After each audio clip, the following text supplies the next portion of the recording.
Hello po mga ka-technic, kamusta po? Ayan, meron tayo ngayong M yan, Zebra. Ayan. Sticker printer po yan ha. So, Zebra. Papakita ko po sa inyo kung paano mag-install ng ribbon.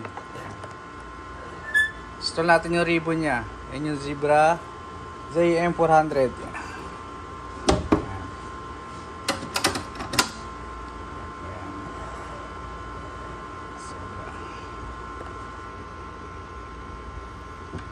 So, kakabitan natin siya ng ribbon. Ito yung ribbon niya. Ito mag-install niyan.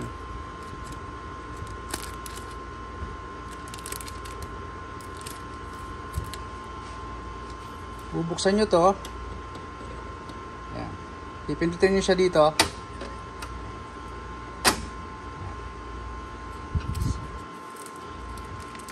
Pasok nyo siya dito.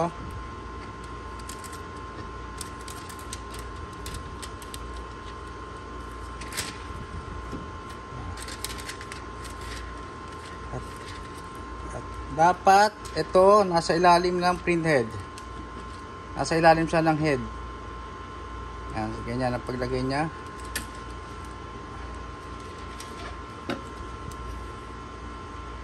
Ayan. Tapos pwede nyo na ibaba to.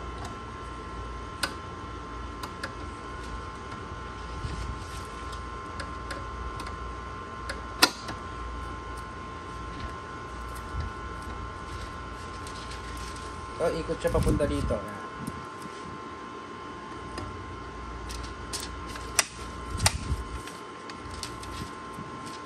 Pwede nyo siya. Yan, yung iba may dikit na. Pag putol na, pwede nyo na ikutin eh.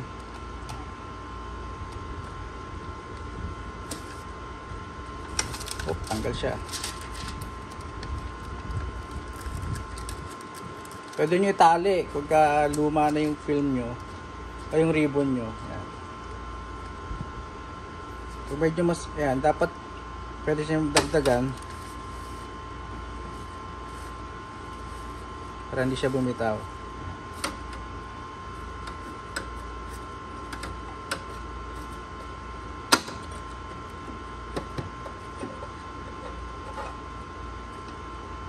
Yan. Ganyan lang magkabit ng ribbon. Okay. Yan.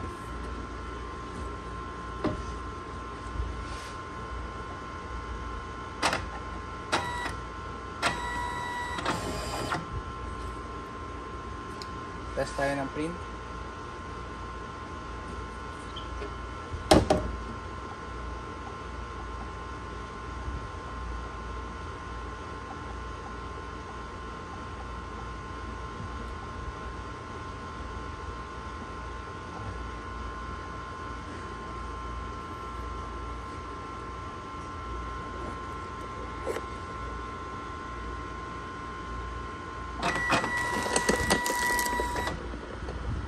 Ayan, napagkas ng print.